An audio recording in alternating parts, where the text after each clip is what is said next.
ஓம் நமச்சிவாய வாழ்க. நாதந்தாள் வாழ்க. இமைப்பொழுதும் என் நெஞ்சில் நீங்காதான் தாழ் வாழ்க. வாழ்க வளமுடன். அனைவருக்கும் இனிய வணக்கங்கள்.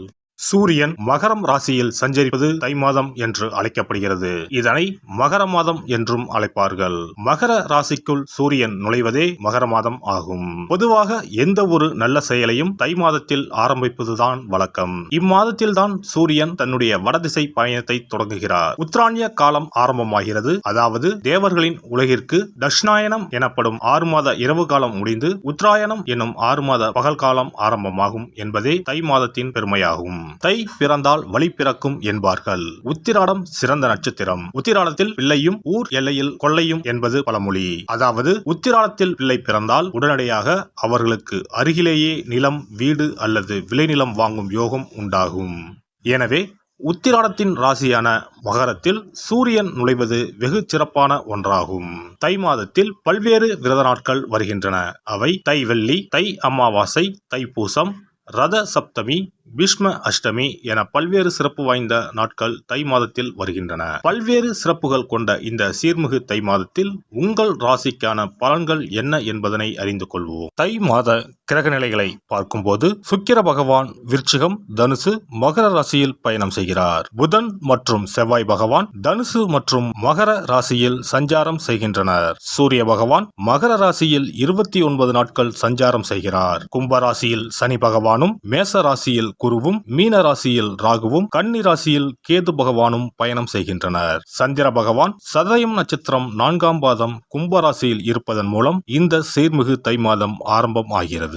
இந்த கிரக அமைப்பால் உங்கள் வாழ்வில் இப்படியும் நடக்குமா என வாயை பிளக்கும் அளவுக்கு நன்மைகள் நடைபெற உள்ளன. உங்களின் வளர்ச்சியை கண்டு நீங்கள் கடவுளாக பார்க்கும் உறவு ஒன்று உங்களுக்கு எதிரியாக வர வாய்ப்புண்டு. அது யாராக இருந்தாலும் எவராக இருந்தாலும் உங்களிடம் இருந்து சற்று தள்ளி இருப்பதே உத்தமம். சிம்ம ராசி அன்பர்களே, இந்த தை மாதத்தில் இருந்துதான் உங்களது வாழ்வில் திருப்தி, அதிர்ஷ்ட திருப்பங்கள் நடக்க ஆரம்பிக்கும். மாதம் தொடங்கியதில் இருந்து 21 தினங்கள் முடியும் வரை ஒவ்வொரு விஷயத்திலும் உயர்வு, மன மகிழ்ச்சி, குடும்ப ரீதியான சந்தோஷம், குதூகலங்கள், அத்தியாவசிய விஷயங்கள் பூர்த்தியாகும். வாரிசுகள் வகையில் திருப்திகள் என இம்மாதம் முழுவதும் மகிழ்ச்சியுடன் நகரப்போகிறது.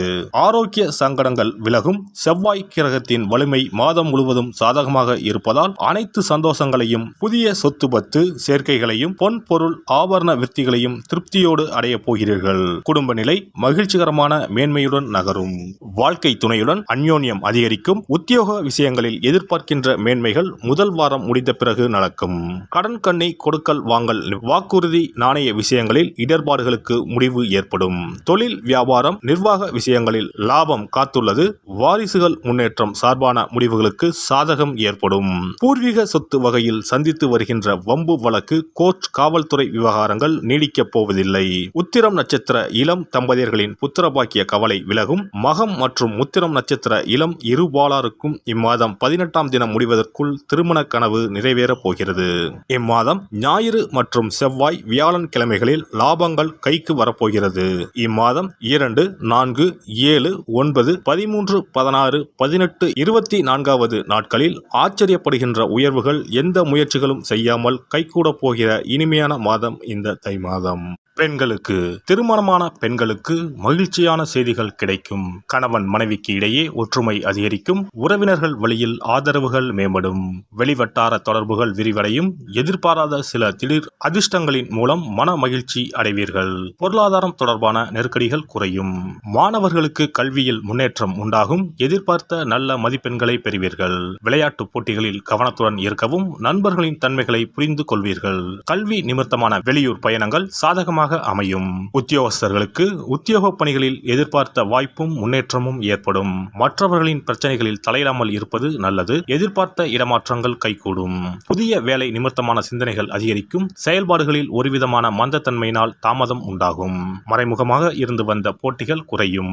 வியாபாரிகளுக்கு வியாபார பணிகளில் நல்ல முன்னேற்றம் ஏற்படும். கூட்டாளிகளின் ஒத்துழைப்பால் அபிவிருத்திக்கான வாய்ப்புகள் அமையும். வெளியூர் மற்றும் வெளிநாடு தொடர்புகளின் மூலம் ஆதாயம் கிடைக்கும். எதிர்பாராத சில திடீர் பயணங்களால் புதிய அனுபவம் கிடைக்கும். நவீன தொழில்நுட்ப கருவிகளை வாங்குவீர்கள். அரசு வழியில் எதிர்பார்த்த உதவிகள் சாதகமாக அமையும். சமூக பணிகளில் இருப்பவர்களுக்கு செல்வாக்குகள் அதிகரிக்கும். திட்டமிட்ட பணிகளை திறமையுடன் செய்து முடிப்பீர்கள். மேடை பேச்சுக்களில் உணர்ச்சி வசப்படாமல் பேச்சில் நிதானம் வேண்டும். கட்சி நிமித்தமாக எதிர்பாராத சில நெருக்கடிகளும் விரயங்களும் அவ்வப்போது உண்டாகும். சஞ்சலமான சிந்தனைகளை தவிர்ப்பது நல்லது. மறைமுகமான வழியில் ஆதாயம் கிடைக்க பெறுவீர்கள். கும்பகோணத்தின் அருகில் இருக்கக்கூடிய ஆலங்குடி குரு பகவானை வணங்கி வர நன்மைகள் ஏற்படும். உடல்நலம் குன்றிய குழந்தைகளுக்கு உதவி செய்வதன் மூலம் மனதில் தெளிவு பிறக்கும். இனி தை மாதத்தில் கடைபிடிக்க வேண்டிய முக்கியமான விரதங்கள் என்னென்ன என்பதனை காண்போம். தை மாதத்தில் தைப்பூசம், தை அமாவாசை, ரத சப்தமி போன்ற விழாக்களையும், பைரவ வழிபாடு, வீரபத்திரர் வழிபாடு, தை வெள்ளி வழிபாடு போன்ற வழிபாட்டு முறைகளையும் இம்மாதத்தில் பின்பற்றுகின்றனர். தை கிருத்திகை முருகப்பெருமானுக்கு மிகவும் சிறப்பு வாய்ந்த நாளாகும். கார்த்திகை பெண்களை சிறப்பிக்கும் வண்ணம் கிருத்திகை திருவிழா கொண்டாடப்படுகிறது. ஆண்டுக்கு 3 கார்த்திகை தினங்கள் மிக முக்கியத்துவம் பெறும். அவை தை மாதம் வரும் தை கிருத்திகை, கார்த்திகை மாதம் வரும் பெரிய கிருத்திகை மற்றும் ஆடி மாதத்தில் வரும் ஆடி கிருத்திகை. தை மாதத்தில் வரும் கிருத்திகையில் விரதம் இருந்து முருகப்பெருமானை வணங்கி வழிபாடு செய்தால் நிச்சயம் திருமண தடை நீங்கும். புத்திர பாக்கியம் கிடைக்கும் என்பது ஐதீகம். தை மாதத்தில் வரும் பௌர்ணமியோடு கூடிய பூச நட்சத்திரத்தில் தைப்பூசம் கொண்டாடப்படுகிறது. இந்நாளில் சிவபெருமான் மற்றும் முருக கடவுளுக்கு வழிபாடு நடத்தப்படுகிறது. உமையம்மை வேலவனுக்கு சக்தி வேலை வழங்கிய நாள் தைப்பூசம் என்றும் கருதப்பட்டு வழிபாடு மேற்கொள்ளப்படுகிறது. இந்த தைப்பூச திருவிழா உலகெங்கும் உள்ள தமிழர்களால் சிறப்பாக கொண்டாடப்படுகிறது. தை அமாவாசை. தை அமாவாசை அன்று மக்கள் தங்கள் முன்னோர்களுக்கு தர்ப்பணம் எனப்படும் வழிபாட்டினை மேற்கொள்கின்றனர். ஆறு, குளம், கடல் போன்ற நீர்நிலைகளில் இவ்வழிபாடு மேற்கொள்ளப்படுகிறது. தை மாத அமாவாசையும் ஆடி மாத அமாவாசையும் மகாலய அமாவாசையும் முன்னோர்களுக்கான வழிபாட்டிற்கு உகந்தவை என கருதப்படுகின்றன. இவ்வழிபாட்டின் மூலம் தாங்கள் செய்த பாவங்கள் நீங்குவதாகவும் குழந்தை பேறு, குடும்பத்தில் ஒற்றுமை, சுபிட்சம், மகிழ்ச்சி ஆகியவை கிடைப்பதாகவும் கருதப்படுகிறது. ரத சப்தமி. ரத சப்தமி என்பது தை மாதத்தின் வளர்பிறையில் வரும் சப்தமி திதி அன்று கொண்டாடப்படுகிறது.